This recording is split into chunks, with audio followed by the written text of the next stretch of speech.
The story begins on a quiet evening, deep in the woods where the lake reflected the golden glow of the sunset. A cabin stood proudly at the edge of the water, a peaceful retreat meant to bring calm after years of sacrifice, service, and discipline.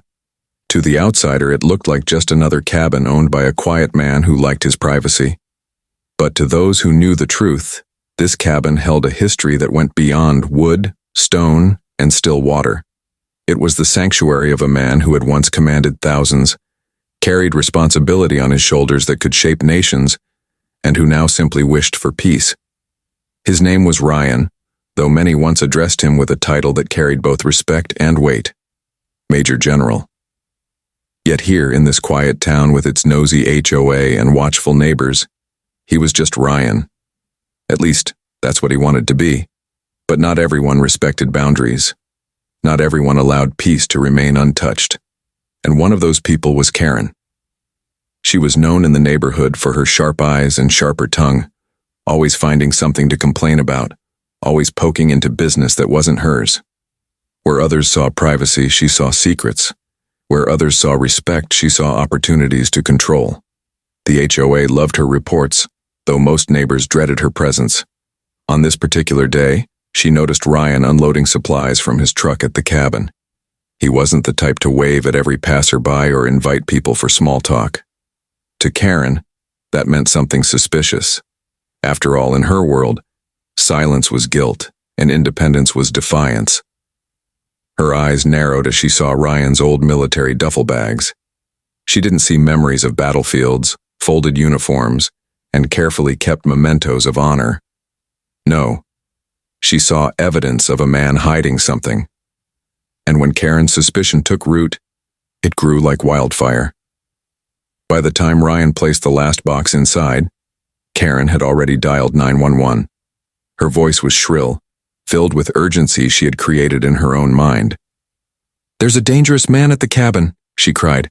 "He's carrying suspicious bags, I think weapons. He looks dangerous. Please hurry." The dispatcher tried to calm her, but Karen's dramatics made it sound like an emergency. Within minutes, sirens echoed through the trees. The sound of tires crunching gravel followed, and red and blue lights lit up the quiet cabin grounds. Ryan heard it before he saw it, and his trained instincts kicked in. He stepped outside calmly, posture upright, demeanor composed, not defensive but not careless either. He had faced crises far greater than this. What was one neighbor's false alarm compared to the pressure of leading in moments when lives hung in the balance? Still, it stung. He had come here for peace, yet trouble followed. Karen stood proudly by the roadside, pointing a finger like a self-appointed judge. "That's him. That's the man. He's dangerous. Arrest him," she shouted, as if she had caught a criminal mastermind.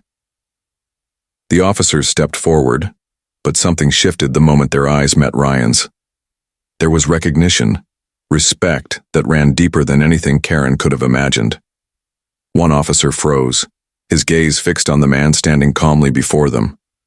Then with a sharp movement, he straightened, hand rising to his brow in a salute. "Major General." His voice carried a mixture of shock and honor. The other officers quickly followed, saluting with respect reserved only for those who had carried the weight of command. Karen's jaw dropped. She blinked, unable to process why the officers weren't rushing to cuff Ryan. "What are you doing?" "He's dangerous," she insisted, her words losing power with every salute that snapped into place. One officer turned to her, his voice firm. "Ma'am, this man is not a criminal. He's a decorated Major General. You should show respect." Karen stammered, her face flushing. The certainty she wore like armor was cracking. But Ryan remained calm, his voice steady, carrying authority without raising a single decibel. "Officers, I appreciate your respect, but let's not waste time with dramatics. I am no threat to anyone here. I served my time and all I want now is peace." The lead officer nodded, his expression serious. "Understood, sir. We'll handle this." He turned to Karen, his patience thinning. "Do you realize the gravity of making a false 911 call? Accusing someone of being a criminal without evidence?" Karen tried to protest, but her words sounded weak now. I thought he was dangerous. He didn't say hello. He brought bags. He was suspicious. The officer's tone hardened. Ma'am, suspicion is not a crime. Respecting privacy is not a crime. This man served this country with honor, and you've disrespected that. Karen's eyes darted around, looking for support, but the neighbors who had gathered were not on her side. They whispered among themselves, some shaking their heads at her behavior. The rehook here was undeniable. Every word from the officers built anticipation of what consequence Karen might face. Ryan could have spoken harshly. He could have let anger surface. But that wasn't who he was. Instead, he simply said, "Forgive ignorance, but do not excuse arrogance. There's a difference." The crowd murmured at his words, calm, precise, powerful. Karen folded her arms, trying to regain dignity, but her voice cracked. "So I'm the bad guy now? I was just protecting the neighborhood." Another officer responded, "Protecting the neighborhood doesn't mean targeting innocent people, especially someone who's done more for this nation than most of us can imagine."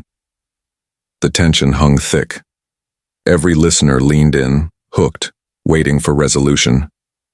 And then came the turning point. The HOA president, a man who usually supported Karen's endless complaints, stepped forward. His expression was grave. "Karen, enough is enough. You've crossed the line too many times. Today you tried to paint a hero as a criminal. This community deserves better." Gasps spread through the crowd. For once, someone in authority was standing up to Karen. And Ryan, though he didn't seek recognition, couldn't deny the ripple effect. His quiet strength, his refusal to retaliate, had revealed the truth without him lifting a finger. Karen's power shrank before everyone's eyes. The officers wrote up a report, making it clear her false call would not be ignored. She fumed, but the world around her had shifted. The crowd that once tolerated her now saw her differently. She wasn't the protector she claimed to be. She was the problem. And in the midst of it, Ryan stood as he always had, steady, honorable, composed.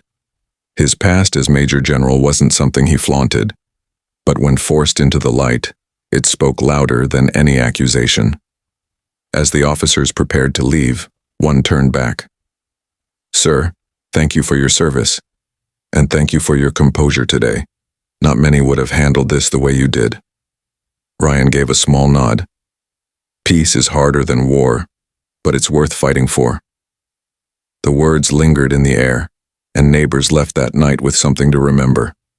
Karen had tried to brand him a criminal, but instead, she had revealed his honor. In the end, it wasn't the salutes or the titles that defined him. It was his unshaken character, the kind that no accusation could destroy.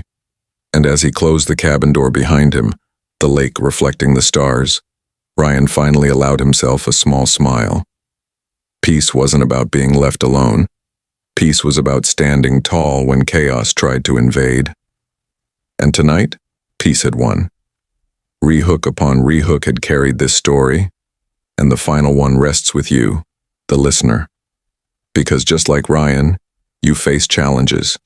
You face people who doubt you, who misjudge you, who try to bring you down.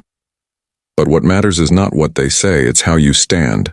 Stand with honor, stand with patience, and stand with truth. Because in the end, that's what wins. And if you found strength, courage, or inspiration in this story, don't just keep it to yourself.